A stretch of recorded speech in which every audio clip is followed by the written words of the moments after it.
Buenos días.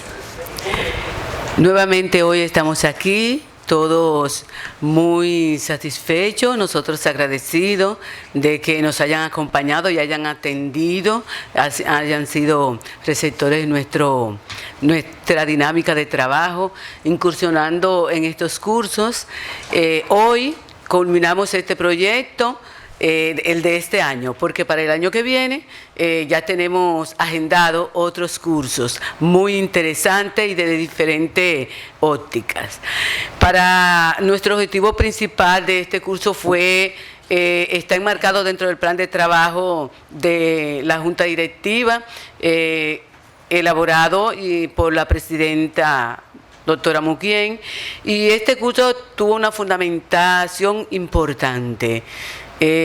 A pesar de que también fue solicitado por otros grupos, quisimos facilitar, abrirnos a tratar de comprender y entender algunos procesos dominicanos del siglo XX y verlo desde el marco global, que no sea solamente lo que pasó en nuestro entorno, sino cómo eso se vincula y se relacionaba con los acontecimientos que estaban ocurriendo a nivel mundial. Tuvimos maestros excelentes y nuestra última facilitadora fue la doctora Delia Blanco, con la cual ustedes también tuvieron una participación, una dinámica, una socialización de todo este acontecimiento cultural, intelectual que se desarrolló aquí en todo el inicio del siglo XX. Pues hoy nos enorgullece tenerlos aquí y tener también la presencia del doctor Bernardo Vega para esta clausura. El señor Bernardo Vega es miembro de número de la Academia, es presidente de la Academia Dominicana de la Historia.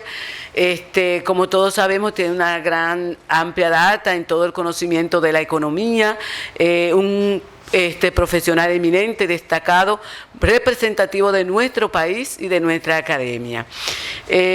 Como también tiene una gran experiencia, decimos aquí que como arqueólogo fue director del Museo del Hombre Dominicano durante 5 años, con una gestión importantísima de difusión, y es autor de varios libros. Hoy nos acompaña también la doctora para... De varios libros, como 30 o 40. Como 30 o 40. Son varios. Yo en estos días vi algunos que ni siquiera tenía idea de que existían. Sí. Yo tenía calculado, varios, 40. Sí, entonces hoy nosotros los tenemos aquí para que nos dé esta conferencia magistral y con él nosotros podamos concluir y consolidar todos aquellos conocimientos así económicos que tuvimos con los distintos ponentes. Pues con él hoy vamos a consolidarlos todos. Así es que yo lo dejo en su grata presencia y más tarde pues nos seguiremos comunicando para el curso que tenemos pendiente y las actividades. Así que muchas gracias. Sí, está funcionando. Muy buenos días. ¿Está funcionando? Sí, Muy buenos días. ¿Se oye? Ya. Bueno, se me ha pedido que en menos de una hora cuente qué pasó en el siglo XX. Está bueno el reto, ¿no? Yo voy a hacer un comentario general sobre el siglo XX y luego concentrarme en el impacto del siglo XX sobre la República Dominicana. Sí. Siglo XX, sí. Cerró la tienda, creo. Fue el siglo de las dos grandes guerras, la Primera y la Segunda Guerra Mundial. Ambas las perdió Alemania, ambas tuvieron impacto en la República Dominicana, como veremos. Fue el siglo de la Revolución Rusa, el sistema soviético que llegó a emularse en el Caribe, en el caso de Cuba. Fue el siglo de la Gran Depresión de 1929 hasta inicio de la Segunda Guerra Mundial. fue el siglo del boom de la posguerra, de 1945 en adelante. Fue el siglo de la Guerra Fría de 1947 hasta la caída del muro de Berlín.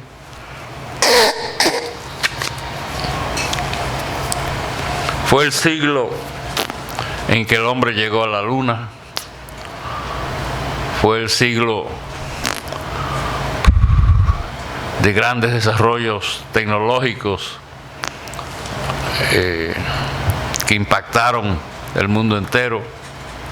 Fue el siglo en que se tomó conciencia de que existían unos países que llamaban subdesarrollados, que tenían que buscar alguna forma de echar para adelante. Fue el siglo de las Naciones Unidas a partir de 1945. ¿Cómo impactó todo esto a la República Dominicana? Mire, la Primera Guerra Mundial provoca la intervención militar en Haití y la República Dominicana. Otros factores pueden haber incidido, pero uno estudia la documentación de los archivos norteamericanos y es evidente que fue una decisión del Departamento de la Marina Americana, no del Departamento de Estado ni de la Casa Blanca. Porque en 1914 se inauguró el Canal de Panamá.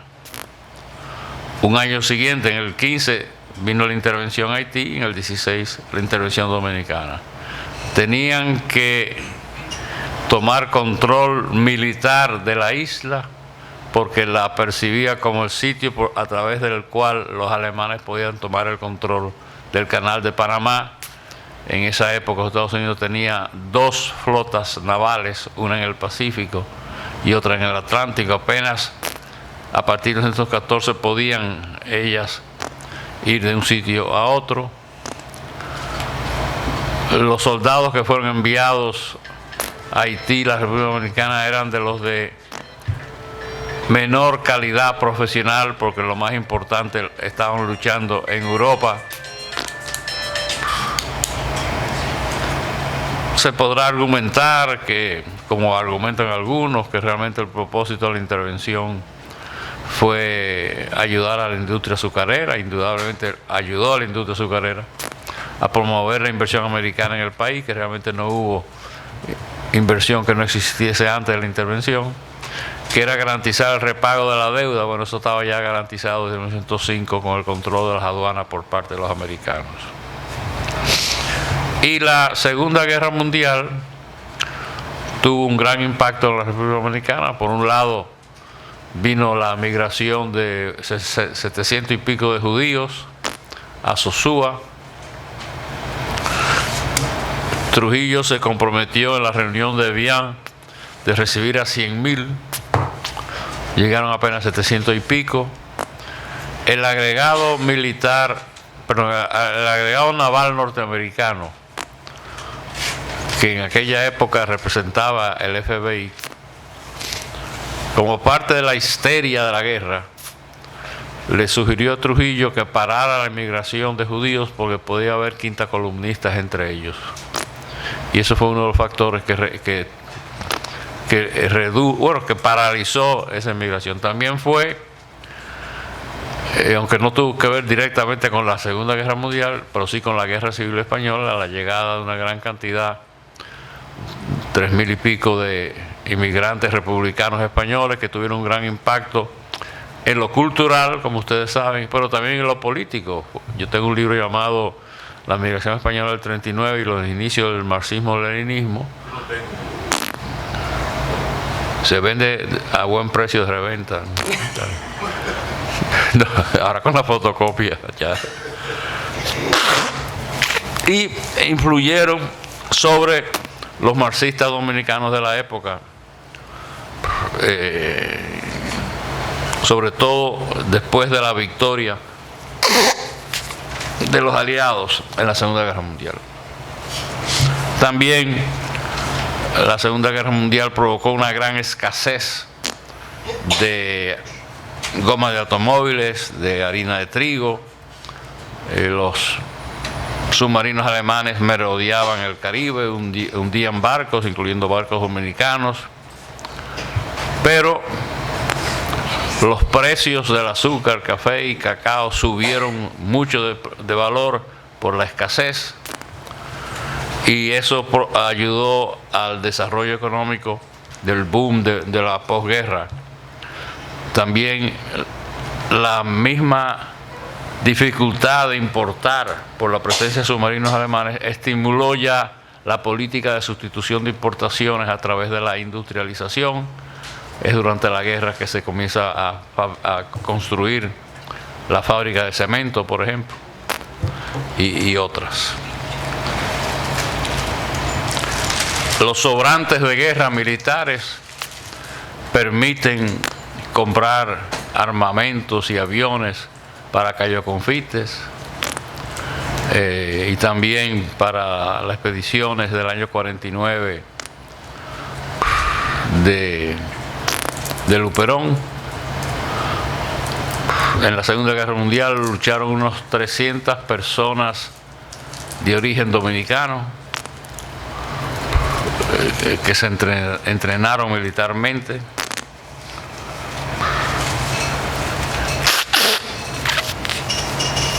La Revolución Rusa le dio la excusa a Trujillo, iniciada ya la Guerra Fría en el 47 con el famoso discurso de Churchill,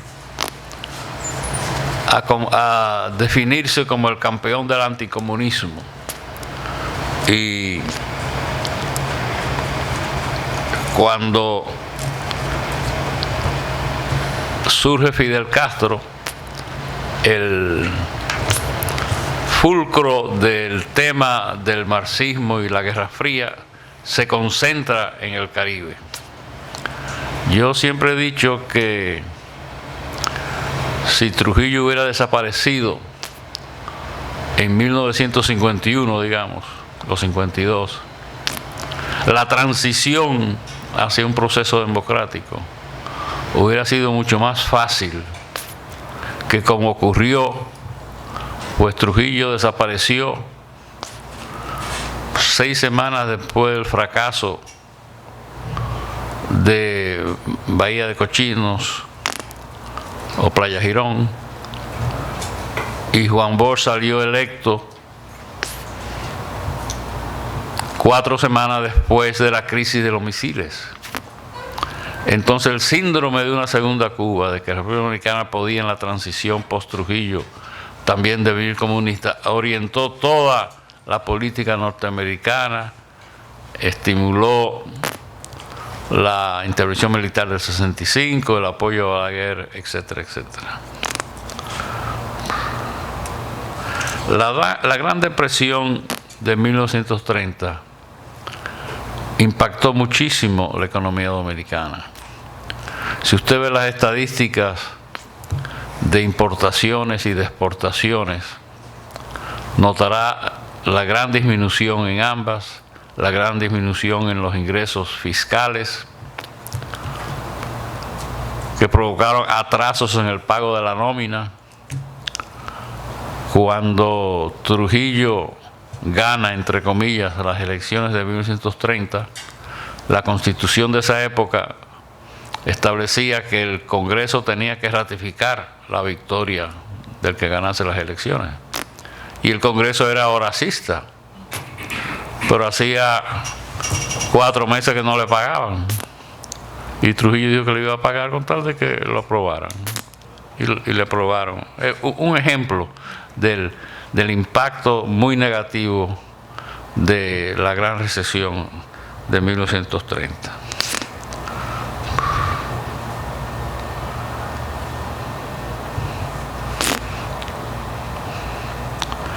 Fue para la República Dominicana el siglo XX el siglo del control financiero norteamericano de las finanzas dominicanas.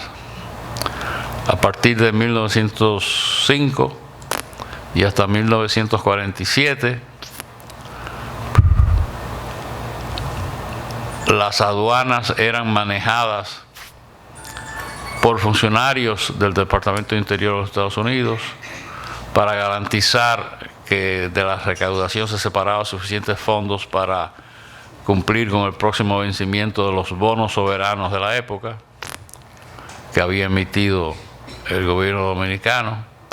Lo mismo ocurrió en Haití.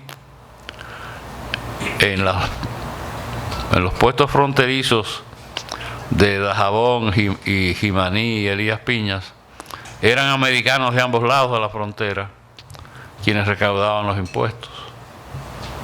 Por cierto que no había evasión fiscal ni contrabando en esa época. Hasta el triculí lo llegaron a controlar.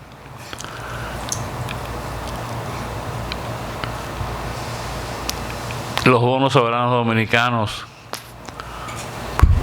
a diferencia del resto de los bonos latinoamericanos, o la gran mayoría de los bonos latinoamericanos, no bajaron de precio durante la Gran Depresión, porque el gobierno dominicano siempre pagó la amortización a vencimiento. A diferencia, por ejemplo, de Chile, que a propósito y por sugerencia de sus abogados, una firma norteamericana entre quienes estaba un joven abogado llamado John Foster Dulles, le recomendaron que dejara vencer y luego fuera al mercado y recomprara su propia deuda a un 20% de su valor facial, lo que hizo. Buen negocio. Sí. El gobierno dominicano copiaba al gobierno haitiano en el tema del manejo de la deuda. En el año 38, el gobierno haitiano compró la sucursal del Citibank, hizo el Bank de la República. En el 41 se compró una sucursal del Citibank y se estableció el Banco de Reservas.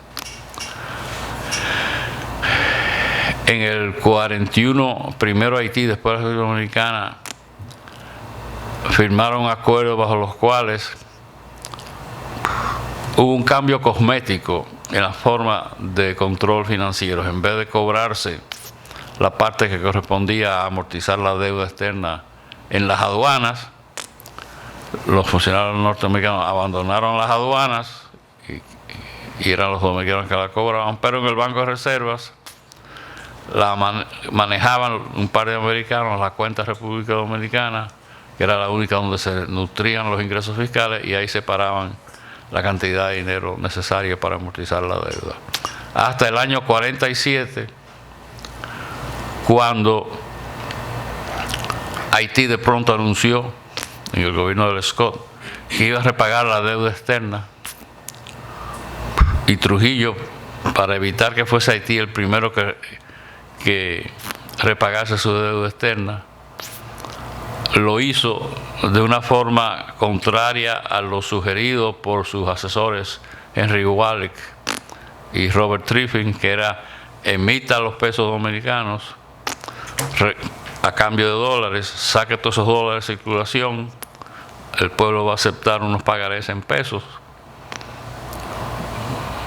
Presumían que el pueblo no era muy inteligente, efectivamente todo el mundo recibió sus pesos a cambio de dólares, y con esos dólares repagara la deuda. Trujillo, porque quería hacerlo antes que los haitianos, la repagó a través de un préstamo del Banco de Reservas. Digo que se pagó con una deuda del Banco de Reservas. ¿Qué puede aclarar eso? Sí, como la salida de circulación de los dólares a cambio de pesos ocurrió 3 o 4 meses después. Mientras tanto, como el Banco de Reserva tenía muchos dólares, el gobierno le tomó prestado al Banco de Reservas para repagar la deuda, y se presumía que repagaría 4 meses después, cuando recaudase, sacase de circulación los dólares, pero no lo hizo. El cambio de emisión de pesos por la iniciativa de dólares no era suficiente, la reserva que acumuló para pagar la deuda. Claro, pero el gobierno no le repagó al Banco de Reservas, se quedó con eso y devino como un activo, una cuenta por cobrar del gobierno en la contabilidad. Fue el siglo XX el siglo donde el azúcar devino por primera vez importante para la República Dominicana. Los esfuerzos independentistas de los cubanos, que terminaron con la guerra de 1898,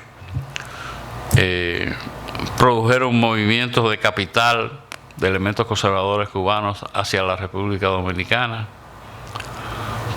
La Primera Guerra Mundial destruyó los campos de remolacha en Europa, que era la fuente del azúcar, y el azúcar devino un bien estratégico en la República Dominicana, en el mundo, y eso estimuló a los norteamericanos a invertir en ingenios azucareros en la República Dominicana. El Guánica de Puerto Rico comenzó a sembrar caña aquí y luego montó su molino, y había otras empresas norteamericanas.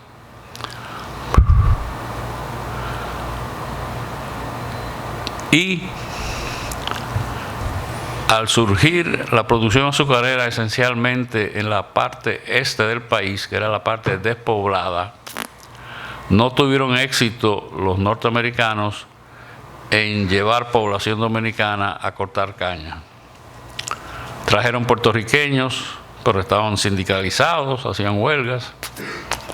Trajeron de las islas angloparlantes, pero luego los propios infantes de marina que estaban simultáneamente en República Dominicana y Haití estimularon la llegada temporal de mano de obra haitiana, porque en Haití, así como había los gavilleros en el este aquí, en Haití estaban los cacos, que eran unos guerrilleros que luchaban contra los Marines, y si trasladaba mano de obra de Haití hacia Santo Domingo, restaba presión social.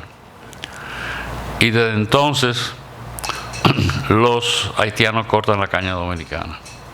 A diferencia de lo que ocurrió en Cuba. En Cuba, al caer la dictadura de Machado en el 33, el gobierno sucesor, Grau San Martín, etc., dictaminó la expulsión de todo haitiano y jamaiquino que estaban en Cuba para cortar caña. Y desde entonces los cubanos, blancos, mulatos, negros, chinos, cortan su caña. La tesis de que la caña solamente la cortan negros es totalmente falsa. Váyanse a Australia y ustedes verán que la caña la cortan descendientes de ingleses, no los nativos de ese país. Y cuando en 1961 salimos de Trujillo,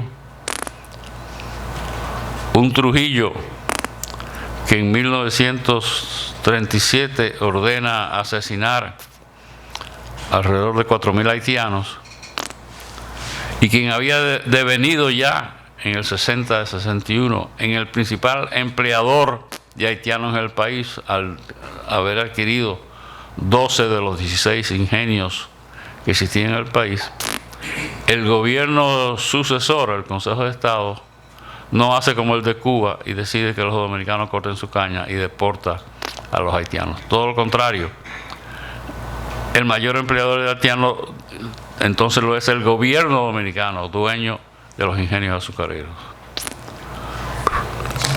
El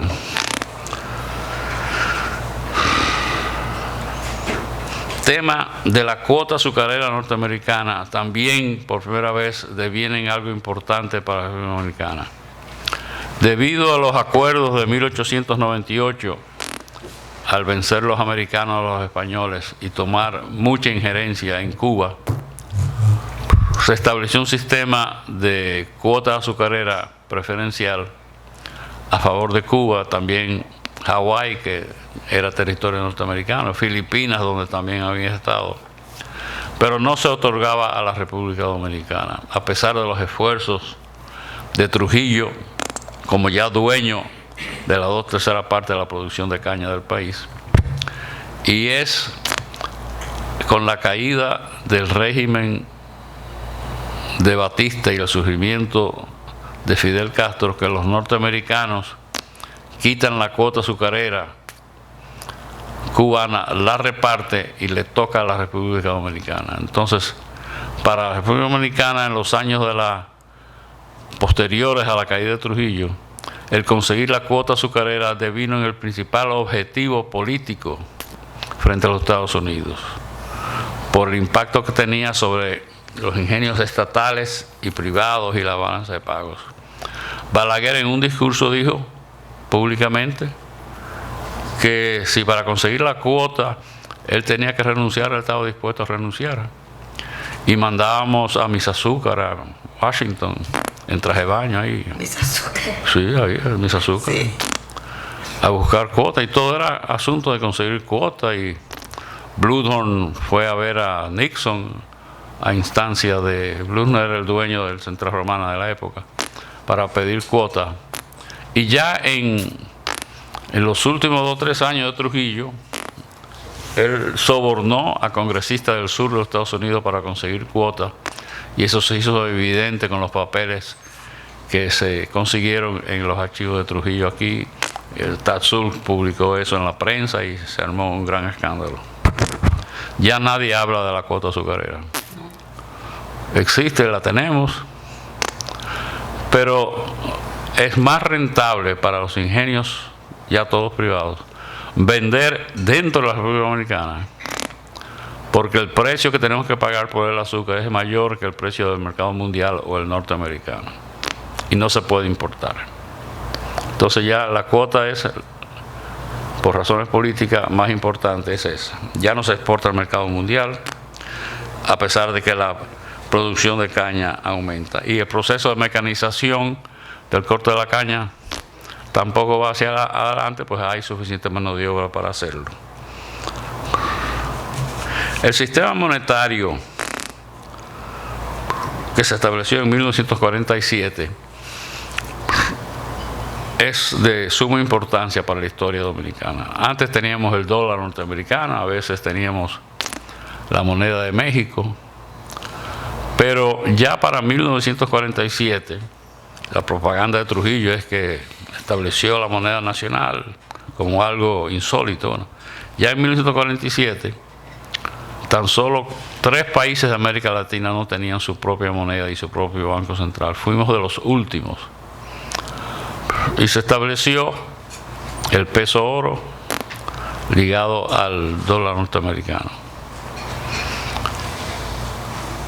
Desde la ocupación militar norteamericana, la tasa de interés estaba controlada, no podía pasar del 12%. Y todo eso comenzaron a crear constreñimientos. Trujillo, en los años finales, entre el 47 y el 61, pero sobre todo en los años 50 y pico, el 61, abusó del sistema monetario, tomando prestado el gobierno dominicano. Y Trujillo desapareció un 30 de mayo. Si usted ve la publicación del Banco Central del 31 de mayo, había $500,000 en reserva monetaria. Pero como nadie entendía esas cosas en esa época, no causó pánico. La reserva monetaria era prácticamente inexistente. Se creó el Banco Agrícola. El Banco de Reservas jugó un papel importante.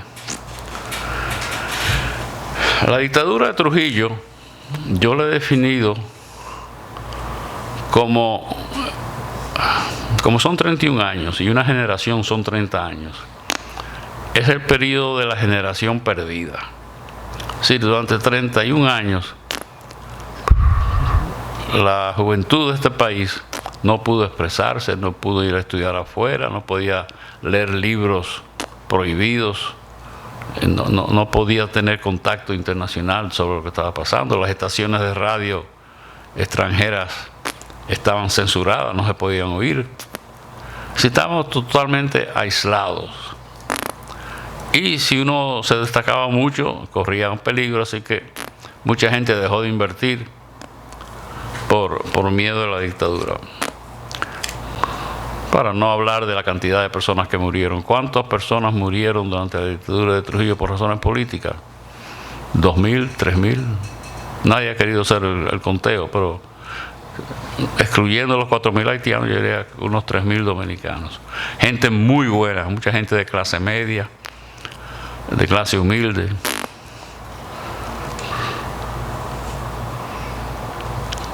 Un aspecto importante es que desaparecida la dictadura, no, desaparecida no, entre 1930 y 1984, 54 años, más de la mitad del siglo, existía dictadura en ambos lados de la isla o en uno de los dos países de la isla. Trujillo en el 30, cuando desaparece Trujillo en el 61, está desde el 57 Duvalier, desaparece Duvalier, está Duvalier hijo.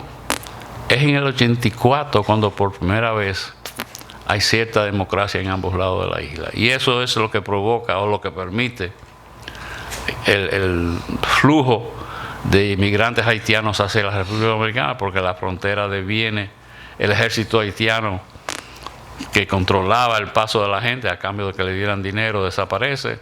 Los militares dominicanos se meten en el negocio de cobrar por dejar pasar, y entonces es parte del tema de la gran cantidad de flujos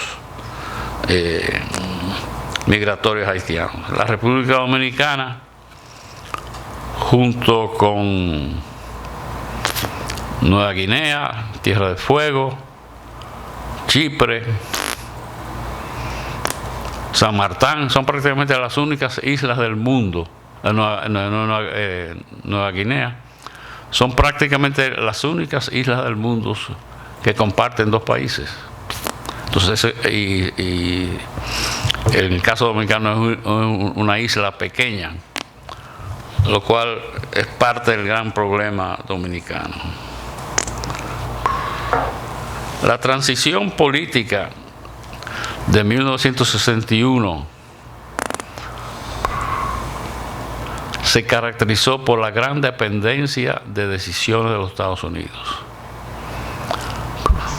Su servicio de inteligencia en el país fue de los más grandes, durante la Guerra Civil 65 fue el más grande después de Vietnam. Yo me acuerdo como joven economista en el Banco Central haber hecho cálculos de qué % de los ingresos en divisa del país se debían a decisiones políticas que tomaba Washington. Es decir, cuota sí o cuota no. PL 480 sí o no. Fondos de A&D sí o no. Préstamos del Exim Bank sí o no. Y era más del 60% del total de los ingresos de divisa del país.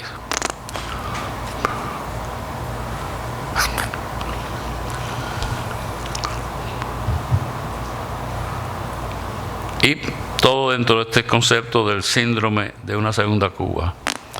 En el primer reporte que yo hice como economista, que fue en el 62, yo tenía 24 años, para presentarlo en una reunión de la OEA, hice un estimado de qué % del PIB había pertenecido a Trujillo. Y está en el reporte, 42%.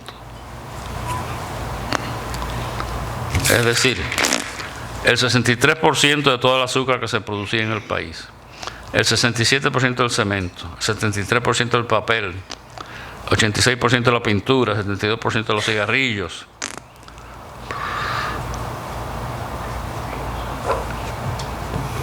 El 43% del sector industrial estaba en manos de Trujillo. 42, después 43 en manos de extranjeros, Central Romana, y tan solo un 15% en manos privadas dominicanas. Es decir, cuando desaparece Trujillo, aquí no hay una clase empresarial.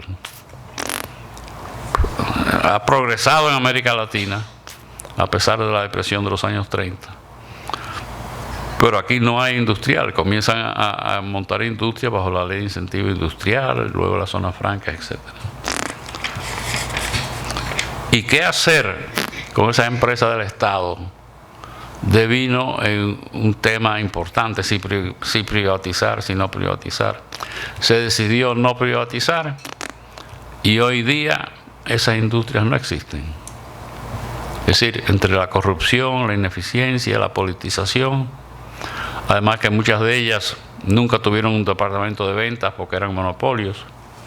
Entonces usted busca yo tengo ahí un trabajo sobre las empresas de corte, creo que eran 22, incluyendo comerciales.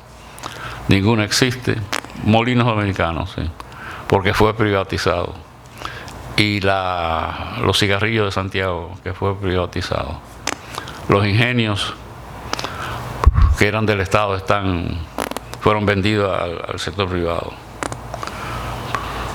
Y la Corporación de Electricidad, que era 100%, que en el año 50, bueno, Trujillo tomó una decisión que uno hubiese pensado que no era importante.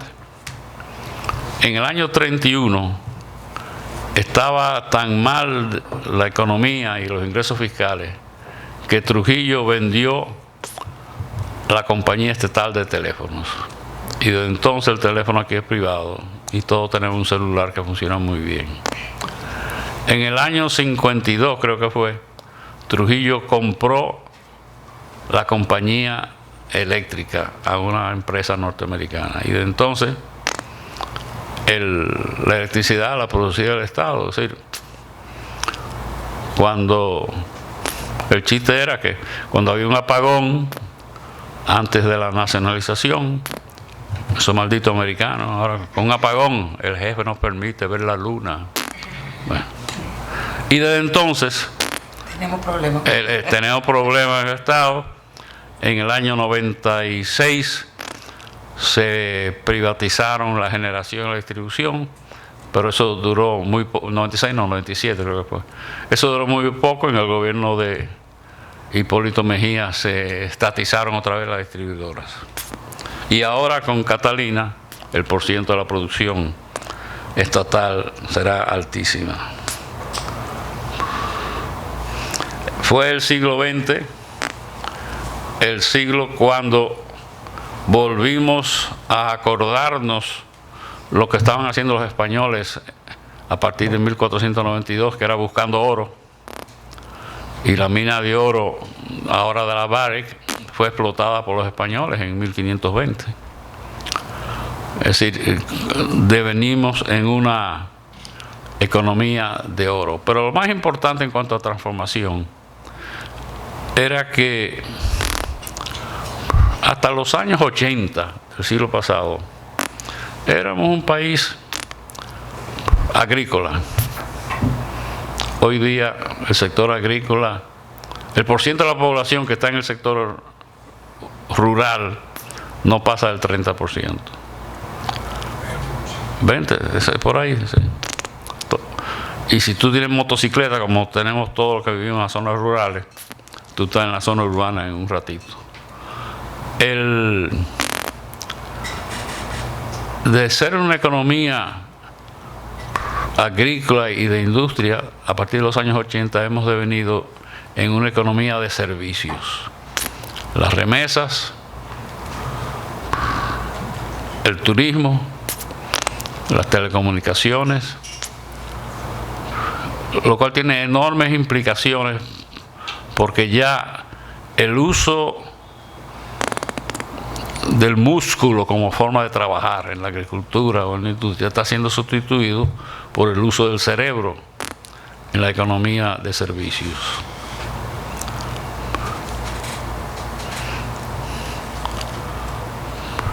Y a partir de los años 50 del siglo pasado surgió un fenómeno en todas las islas del Caribe: el traslado de parte de la población a sus antiguas metrópolis. De Jamaica y Barbados salieron hacia Inglaterra.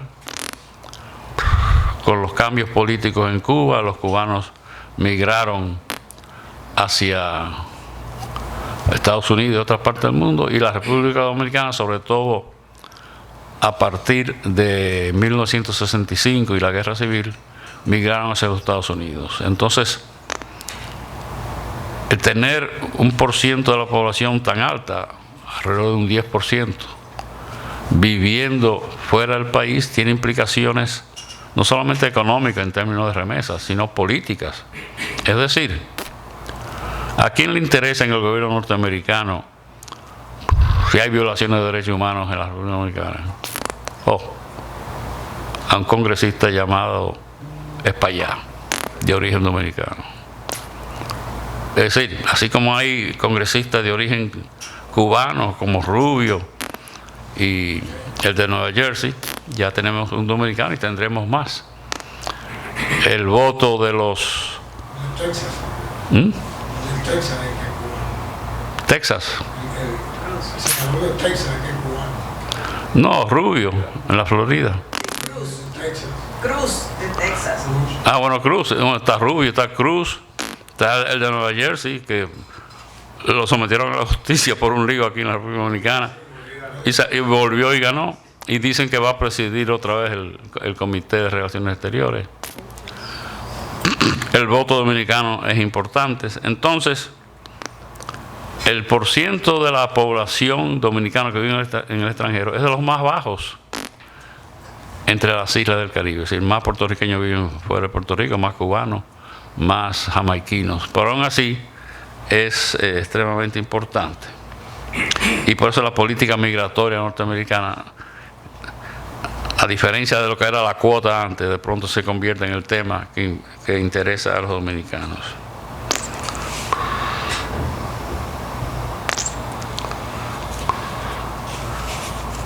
Bush es derrocado no por los americanos como quisieran algunos periodistas pensar, porque le conviene pensarlo. Fue derrocado por los dominicanos, por militares dominicanos, empresarios dominicanos, sacerdotes dominicanos, porque era un gran demócrata que decía que todo dominicano tiene derecho a un pasaporte, incluyendo Joaquín Balaguer, lo dijo públicamente, y a regresar al país. Entonces los dominicanos socialistas pudieron regresar al país porque era parte de la democracia. El Consejo de Estado había prohibido que vinieran, pero en los días finales de su gobierno quitó esa prohibición. Permitía que dominicanos fueran a Cuba a conferencias. Bueno, y el síndrome de una segunda Cuba creó las condiciones para ese golpe de Estado. Y una vez surgió el esfuerzo para reintegrarlo al poder, la Guerra Civil del 65, Lyndon Johnson reaccionó diciendo que estaba controlado por los comunistas la Guerra Civil.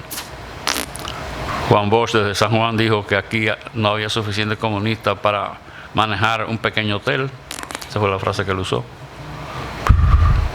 Bueno, cuando tomó posesión Juan Bosch, la prensa de La Habana acababa con él como un individuo que hacía lo que decían los americanos, etcétera, etcétera.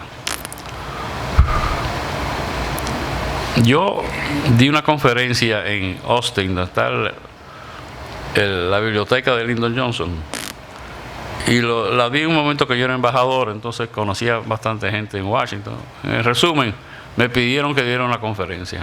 La di, que es un resumen de mi libro El peligro comunista en la Guerra de Abril, mito o realidad, y diciendo, como dije en el libro, que era un mito. Y al final me invitaron a una recepción. Estaba un hermano de Lyndon Johnson, su hija. Me dijeron: usted no entiende, embajador, usted no entiende. A Lyndon Johnson lo trataron muy mal los Kennedy, mientras los Kennedy eran presidentes. No le informaron de nada de lo que se estaba preparando para invadir a Cuba. Y el gran fracaso de los Kennedy fue la invasión a Cuba. Esta era la oportunidad de Lyndon Johnson de ganar popularidad internamente, haciendo una invasión tan masiva que era imposible que pudiera fracasar.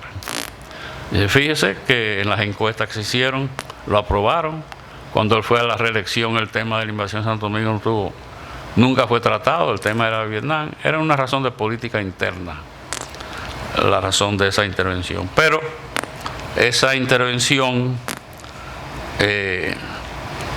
cercenó la posibilidad de que pudiera continuar el proceso democrático, porque desde el mismo día, desde el 25 de abril, Johnson ordenaba que todas sus conversaciones fuesen grabadas para el deleite de los historiadores. Yo las tengo todas, las que tienen que ver con la República Dominicana.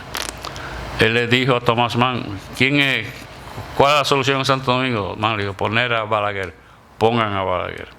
Entonces todos los esfuerzos de la CIA en la campaña electoral, todo eso fue para conseguir el voto, y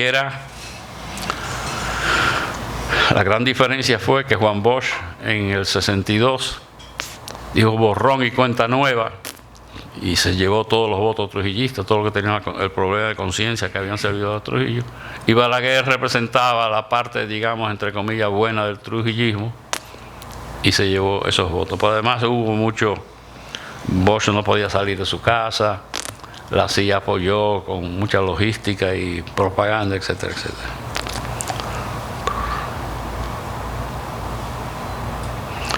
¿Qué hizo bien Balaguer? La deforestación. Él paró la deforestación del país, prohibiendo el corte. Eso era una medida no política, en el sentido de que perjudicaba intereses económicos, pero tendría un gran impacto y se ha respetado más o menos desde entonces. Un gran cambio en la política monetaria y cambiaria tuvo lugar a partir de 1982 en el gobierno de Jorge Blanco.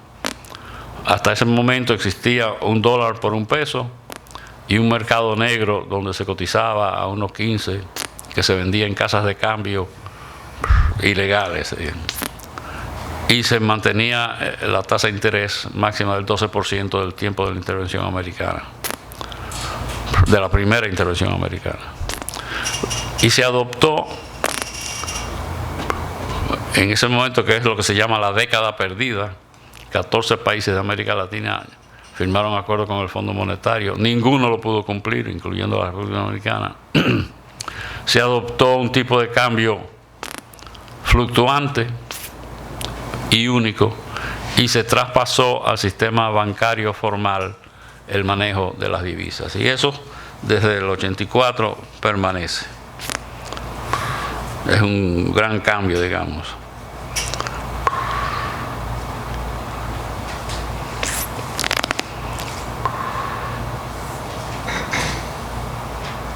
Finalmente, y lamentablemente, creo que estamos emulando al pueblo mexicano, que durante 72 años tuvo de forma corrida un partido único, el PRI, que se reunía el presidente con 6 personas más, aquí son 35, y deciden quién es el próximo presidente, el destapado. Y el resto de la administración pública, congresistas y eso, no influye en eso, y el sistema judicial depende del gobierno. Ese es el peligro actual en términos de estar emulando al México del PRI. Yo escribí un artículo, creo que fui el primero que hablé de PLD Inc. Sí, es una compañía, se maneja como una compañía, se reparten los beneficios, etcétera. Me he pasado de tiempo, creo, ¿no? No, pero ya tengo ¿Sí? 3 minutos. Pregunta, por favor. Adelante. ¿Tiene micrófono? No, es porque se está grabando. Y esto lo ponemos en el canal de YouTube de la Academia, donde están todas las conferencias. Se pasa. Yo hubiera dicho la parte final de todas maneras, aún sabiendo eso. Okay. Pero tú lo sabes. Todas las conferencias se difunden en el canal de YouTube, y nos dieron la información de que conferencia de historia hay más de 2.000 personas que la han visto, y que no es una J-Lo bailando, ¿verdad?, sino que es una conferencia de historia. Excelente. Mi nombre es Samuel Bisonó. Gracias a Zoraida por invitarme a pasar. Estaba haciendo una investigación La pregunta la hago a propósito de que los dos están juntos. Personas ligadas a mi familia del área de negocios me han comentado de un sistema de negocios chino de varias cabezas que son los que prestan dinero para el establecimiento de diferentes negocios de ventas de comida principalmente. Y el señor Bernardo Vega entonces ha investigado bastante la economía dominicana. ¿Qué efectos hay dentro de nuestra economía de esta migración china? Porque estamos hablando de una conferencia del área económica del siglo XX, República Dominicana. ¿Cómo se maneja? Si estamos en el 21. Esa migración china, ¿cómo llega? ¿Cómo se mantiene llegando? Y cómo entonces crea todos esos vínculos económicos para crear toda esta cara económica de economía de servicios en el país. Gracias.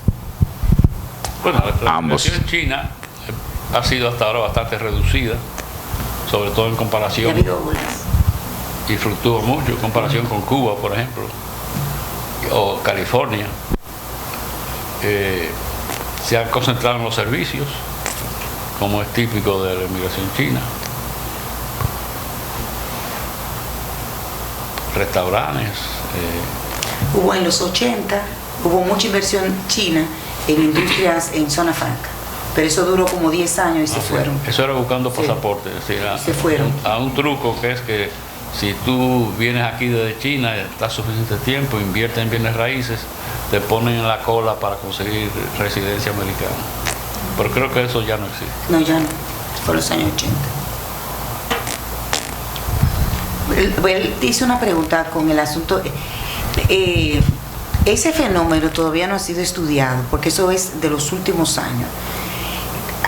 Algunos me han dicho de dos maneras, que es un negocio de préstamos personales con altas tasas de interés a chinos migrantes que le dan dinero para poner esos establecimientos de comida rápida. No vayan a comer ahí. Yo ni de muerta como una cosa de esa. Eso es un san chino. No san ben, sino un san chino. Es una especie de san. Los san, no de san de san. Los préstamos de manera de san se ha usado siempre en la colonia. Lo que yo no sé, porque ese fenómeno habría que estudiarlo, si hay una mafia detrás de eso. Una mafia en dos sentidos, una mafia económica y una mafia migratoria. Porque ese fenómeno de los últimos, de estos 5 o 6, porque esto es recientísimo, de los últimos 5 o 6 años, no se ha estudiado. Ustedes no se han fijado que donde quiera ustedes se mueven, hay un picapollo. Un picapollo. Eso no se ha estudiado, ese fenómeno. Comida china y criolla. Así dice.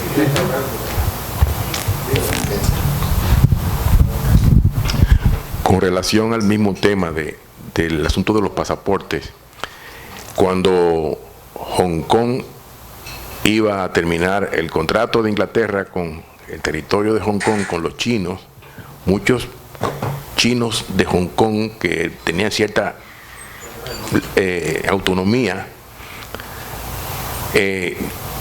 no querían ser chinos, es decir, comunistas. Entonces vino aquí el Simon Yip, el chino que compró el embajador, creó una compañía. Terminó preso. Sí, allá. Pero aquí no, aquí ningún extranjero. No, pero yo conocí eso bien cerca, porque conocí a Simon Yip y a Bernard, a Albert Wang, un concón de chinos aquí, y compraron el Hotel Embajador y todo lo que es jardines del embajador. Entonces ellos ofrecieron a los chinos que querían tener un pasaporte dominicano que invirtieran y le vendían un apartamento. Y entonces venía aquí, en esa época estaba don Fabio Herrera, era el vicecanciller, que era una vía para conseguir una visa de negocio. Es decir, se creó un entanglado en el gobierno de Antonio Guzmán. Y vinieron y luego crearon allá se separó uno de ellos, que era Simon Yip, y el otro era Albert Wang. Bueno, crearon ese barrio que queda por allá por Isabela, Puerta de Hierro. Sí. Y entonces invertían aquí y sacaban una visa de negocio. Y entonces con esa visa de negocio solicitaban residencia. Y en un año ya lo juramentaban como dominicanos y le era más fácil conseguir una residencia norteamericana. Eso fue, inclusive vinieron aquí funcionarios del ex gobierno del Shah de Irán, Sí. que a través de los mismos chinos se hicieron dominicanos. Una anécdota, en un viaje que hice a Hong Kong, Simon Yip me invitó a cenar con su latte ahí, y beben y siguen bebiendo, y yo, pero cojo con calma, ay, menos mal, porque dicen que tenemos que beber mucho con los dominicanos, porque a ellos les encanta beber rápido. No, pero conmigo no. Hay un negocio de ciudadanía. Usted va a Dominica, hay toda una serie de países en el mundo que si tú inviertes en bienes raíces, te dan la ciudadanía.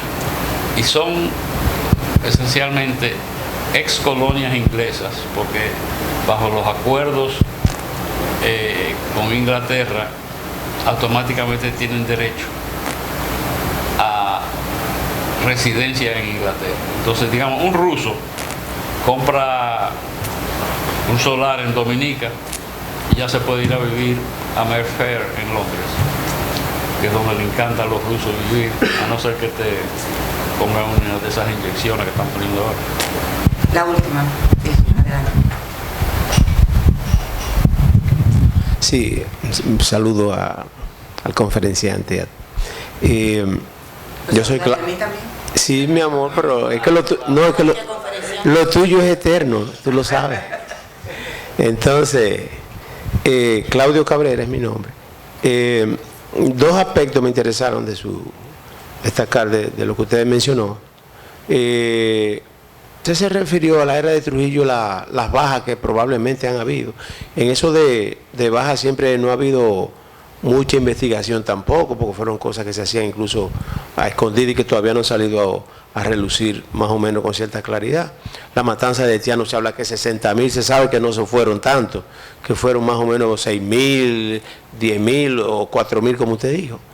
No ha aparecido el primer cadáver, sí. Ajá. Bueno, que no aparezcan eso es cosa, lo que no se ha tomado. No se ha buscado. Exacto, no se ha tomado la decisión de hacer el levantamiento como en Chile, Argentina, que sí se ha hecho seriamente. Entonces, arqueológico. Entonces, con lo de Trujillo también, muchas cifras han surgido, 40.000, 50.000, 60.000. Ahora me pareció como, no sé si muy baja. Yo no viví la época entera, yo nací en el 50 pero después oí hablar de tantas muertes donde quiera, y desapariciones sobre todo, que era el típico sistema de Trujillo y después se reeditó en los 12 años.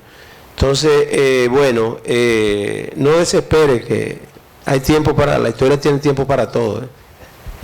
Tengo entendido que el Museo de la Resistencia ha estado pidiendo a la población que le dé nombre de personas para ellos hacer una especie de censo. No sé cuán adelantado está eso. Porque mire qué rápido aparecieron los muertos de Constanza, Memoria y Terón, que estaban ahí detrás de los hangares de la aviación, del campo militar, ahí cuando Balaguer dijo, vengan, cuando volvió a los 12 años, los 10 años. Llamen a los familiares, vengan con médicos y con antropólogos y cosas, y se hizo el levantamiento y aparecieron muchos de los que estaban ahí. Bueno, ¿dónde estaban? Pero estaban ahí en la aviación. Yo no estoy refiriéndome a una tumba específica. Bueno, eso es un alto oficial dijo, yo sé dónde están. Ajá. Que le diga, y lo llevo. Y fueron. Que es un historiador, por cierto. Ramiro Martínez. Entonces fueron y encontraron y ahí estaban. Bueno, entonces lo otro es respecto al asunto de los chinos. Me tocó a mí, eso comenzó antes del 80. Yo estaba en la revista Hora en el año 78, al final, cuando ganó don Antonio Guzmán. Comenzaron a llegar los chinos eso. Y el que compró el hotel Embajador, Jeep, el señor. Hubo una urgencia que el dueño del periódico El Nacional y de la revista Hora, que es el señor Molina Morillo, que en paz descanse, él me envió con mucha urgencia que entrevistara a ese señor allá al Hotel Embajador, junto con un grupo más de chinos, pero a él lo entrevisté, un par de entrevistas que salieron de a qué venían, que venimos a invertir en bienes raíces y todo. Yo no sabía lo que había detrás, después fue que supe de que venían con el pasaporte más un dinero de inversión, y entonces se produjo la situación, se destapó que había una mafia también de dominicanos que le fue muy bien también esa cosa. Hay una mafia, creo que ya desapareció, de los divorcios a vapor. Ajá. Yo viví eso cuando estaba en Washington. Entonces me mandó el director del periódico con tanto afán y yo entonces cumplí mi misión y después vi que era otra Yo cosa. lo que no me acuerdo es por qué lo metieron preso allí en Hong Kong. Ajá. Lo metieron mal preso. Bueno, Según Gracias. lo entendido, fue que lo agarraron allá con un asunto de que fue con asunto en Hong Kong. Porque nosotros estamos haciendo un libro sobre la migración china y yo encontré un documento cuando lo agarraron allí y fue con algo inmobiliario en Hong Kong. si busca la revista ahora, está la portada. Sí, yo lo leí. Ya. Hay otra pregunta ya. La ultimita ya, porque hay que entregar todavía. Sí, hay algo que yo creo que el doctor Vega subestimó un poco, que es que después de la caída del gobierno de Bush, hay un movimiento insurreccional, que es un grupo que se entrena en Cuba, el grupo del 14 de junio, y o sea que ese fue un factor que también la CIA le estaba dando seguimiento, o sea, había factores internos también del grupo de izquierda y el desarrollo de la misma izquierda, ¿no? No, Eso es un factor. En noviembre del 63, Yo me refiero al periodo entre la caída de Bush y la revolución del 65. estoy diciendo eso. El grupo de En Manacla. noviembre del 63 surge Manaclas. Hasta ese momento los americanos no habían reconocido al triunvirato y estaban tratando de que Bush volviera al poder, o por lo menos el PRD volviera al poder. Pero ante el hecho de que había guerrillas, eso en Washington prendió una luz roja y reconocieron En uno de los libros de Bernardo aparece el documento. La otra pregunta Es es... decir, eso le hizo daño. Es decir, esos muchachos lamentablemente no captaban No, fue las implicaciones. una inmolación. Lo de Manolo No fue una captaban inmolación. implicaciones políticas internacionales. El otro punto es que ese cambio... Perdón, yo no mencioné Maimón y Esterondo, debería haberlo mencionado porque en toda la historia dominicana la única invasión, digamos, importante fueron esas Calle Confite y cosas que fue importante. Si uno busca en el siglo XIX, bueno, está el Fanita y está el telégrafo y eso, pero no tiene la relevancia, digamos. La otra pregunta que una persona como usted que ha investigado ese periodo importante, ese cambio que se da de una economía basada en el sector agrícola e industrial, sobre todo ese sector de sustitución de importaciones, ese cambio que se da hacia una economía de servicios, esa transición entre los años 80 y ya 90, socialmente, o sea, ¿qué explicación social tiene? Porque los grupos industriales del norte, de Santiago, y el grupo de Herrera, perdieron hegemonía política en términos de que vino después toda la corriente neoliberal y que predominó en desmantelar todos los incentivos que había para los sectores industriales, de la industria manufacturera. O sea, no fue algo espontáneo, fue algo parte de un movimiento neoliberal que el llamado consenso de Washington y eso. Y por otro lado, quiero felicitarlo porque no hay otra persona que pueda hacer una síntesis del siglo XX como la de Bernardo Vega. No hay otro. Mire, por ejemplo, las zonas francas son muy importantes en términos de generación de empleo, pero políticamente, tú no sabes el nombre del administrador de una zona franca, porque son unos mecánicos americanos o de donde sea. Y en turismo, bueno, tú estás viendo el pleito ahora entre la torre y la no torre, pero en el CONEP no aceptaban a nadie del sector turístico hasta hace como 6 años. Así es. Eran 10 años, ok. Eran industriales o comerciantes. Es decir, a la caída de Trujillo surge en los años 60 una nueva clase que son los industriales de sustitución de importaciones. Son los que tienen fuerza política y los dueños de los ingenios. ¿Tiene la misma fuerza política que antes o el sector turismo y zona franca se lo ha reducido. Yo pienso que no, que tienen la misma fuerza política que antes. Es decir, fíjese que la asociación que representa todos los hoteles de turismo no pudo parar lo de la torre esa. Por ejemplo, la liberalización financiera emigraron muchos capitales en los sectores productivos, en el sector bancario. Es verdad, sí. Una clase empresarial en el sector. Sí, hasta el año, hasta 1964 no había bancos privados dominicanos de importancia. No estaba Toño Itibarra, pero en el 64 surge el Banco Popular. Y entonces los empresarios dominicanos dicen, yo quiero ser un Alejandro Grullón también. Y se meten, muchos quiebran, muchos les va mal, muchos son unos sinvergüenzas y engañan a todo el mundo. Pero sí, los empresarios que administran bancos tienen una fuerza política ahora tal vez superior a los industriales, que son sus clientes de todas maneras. Bien, gracias Bernardo, vamos a darle un aplauso.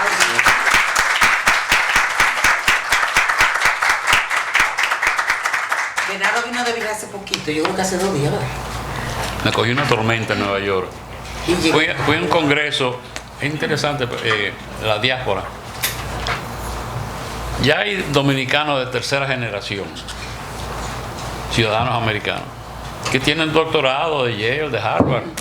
Entonces se conocen y cada 3 años o 4 hacen una reunión. Sí. Yo vengo esta vez fue en Nueva York, y ahí hay literatos, hay políticos, hay historiadores. Yo fui a un panel que me interesaba, que es que hay una agrupación que se encarga, yo fui a oír un panel que se encarga de que los personas de origen dominicano que son ciudadanos americanos se inscriban para votar, para lograr que voten. Sí, porque ya se permite la doble nacionalidad. No, la elección americana. Para que voten allá. Pueden votar en los dos. Sí, pero esto es un esfuerzo para conseguir que voten allá. Y tienen apoyo de capital dominicano de aquí. Porque si tú tienes más congresistas de origen dominicano, tú puedes influir más en la política de Washington. Y más barato que si no lo tienen. Bueno, pues agradecemos inmensamente la colaboración de don Bernardo, todos estos conocimientos que a veces a nosotros se nos hace un poquito difícil entenderlo, pero él de una forma magistral pues nos hace llegar estas informaciones importantes. Ahora unos cuantos avisos antes de este espacio. Sí, cuando concluyamos acá vamos a ir el pasillo hasta el fondo y giramos a mano izquierda para ir a tomar un cafecito y un refrigerio. ¿No van a dar los certificados? Sí, le estoy. Sí, le estoy dando las informaciones primero. Entonces, las personas, tenemos abierto el espacio también allá para seguir inscribiéndose para el taller con la autora Delia Blanco, taller de ensayos y discurso histórico y literario para el 30. Ella está muy de acuerdo y ya tenemos inscrito como 10 personas. Todavía los que entiendan que pueden estar ahí con nosotros, pues vamos a estar fuera en ese proceso. Tiene que firmar. Sí. Muchas gracias de nuevo por estar con nosotros, atender a esta motivación y difusión de la academia. Ahora vamos a pedirle a don Bernardo, a la doctora Muquien, que pasen para hacer la entrega de sus certificados. Pero, ¿vamos a entregar los certificados? Ahora. Pero yo pensé que tú habías dicho que había café. No, después del café. Después de los certificados. Yo no entendí. Ajá. Pues vamos a ver. Que le entreguemos tuyo. ¿Por qué yo? Usted es una persona muy importante para nosotros y ellos estaban esperando que usted subiera ahí. Vamos a hacerlo aquí mejor porque es muy difícil subir. Bueno, vamos a llamar a la señora. Yo lo voy a llamar.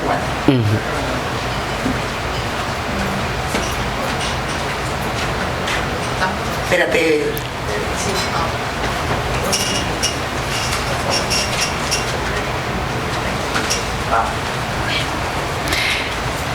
Aleida Landestoy.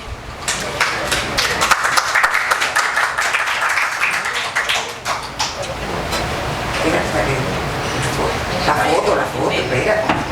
Bebe nada. Porque tú. Familia de Carmita. Sí.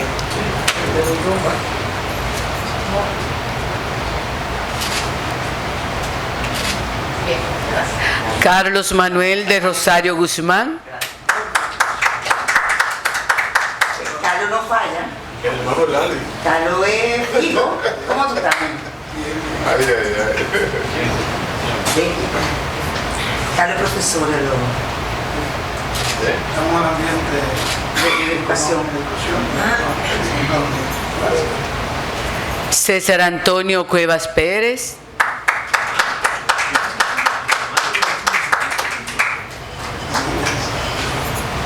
¿Qué te parece César?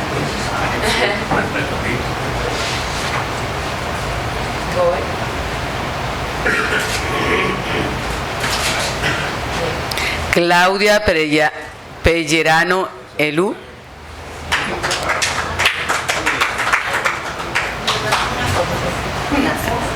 Hola, muchas gracias. Dije Fernando. Muchas gracias. Dije Fernando.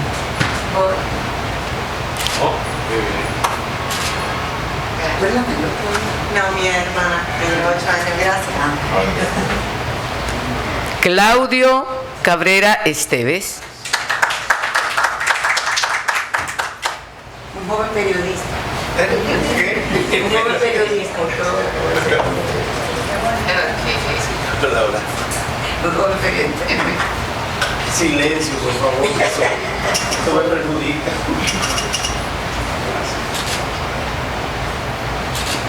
Ahora, si usted tiene una Sí, bueno, no, sí. póngame la Ahí foto. me da la... Voy.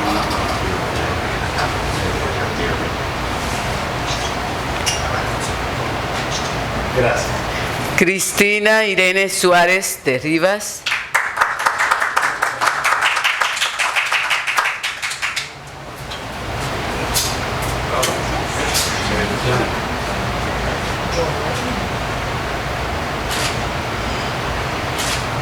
Sáqueme flaco. Cristóbal Pérez Siragusa.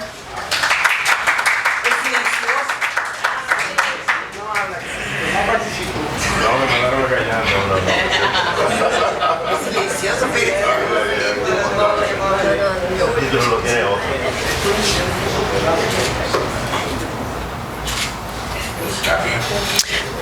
Fernando Pellerano Morilla. Es Morillo. Es Morillo. ¿Es Morillo o Morillo? Fernando, ¿es Morillo o Morillo? Orilla. Morilla también. Sí. Así, perdón. Aquí. Memoria. Francisca Betances de Cuevas.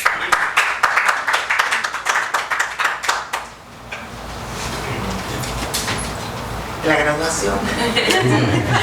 La graduación.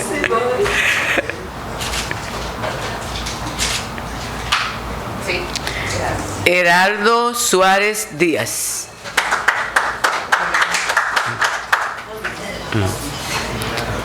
Heriberto Santiago Mosquea.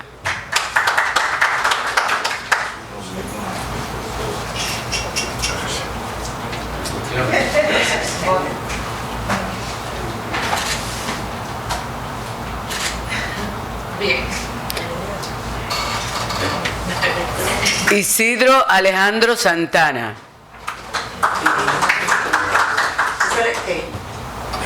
No me sé. No, yo fui una sola vez, no participé de los demás. Pero por ser un extra. Hanner Manuel Méndez Guzmán. Tiene que llamar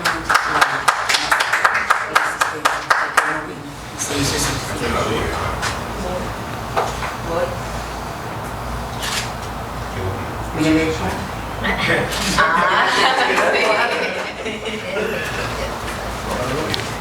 Kenia Curi. La que comenzó a crear estos cursos. Hasta que todos estos cursos han sido por ella. Gracias.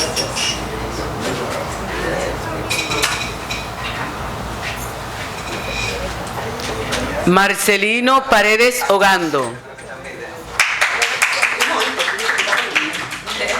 Claro que sí, yo lo puse a él. Y le tengo que decir a él ahorita que le agradezco mucho esa aclaración.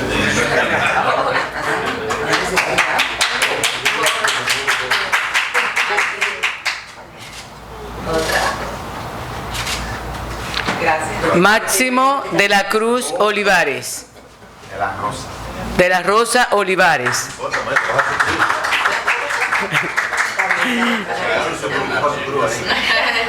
Excuse.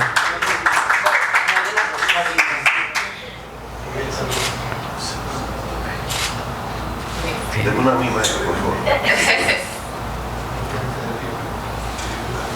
Ahí, gracias. Okay. Rafael Méndez. No vino. Rafael Pichardo Almanzar. No vino.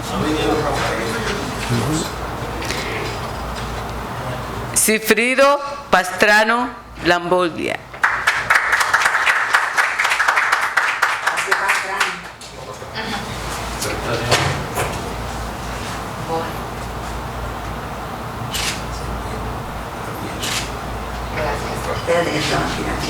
¿La pudiste?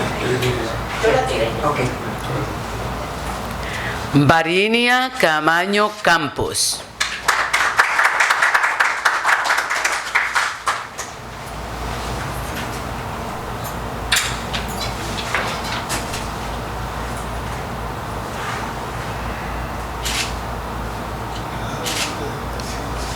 Bueno, señores, concluimos con ella. La foto del grupo para subirla a la página. No sé si ustedes quieran, como el espacio es un poquito pequeño, hacerla allá afuera con el arbolito en la escalera para que lo vean. Pues muchas gracias y nuestros asiduos seguidores, así es que contamos con ustedes para nuestro próximo curso.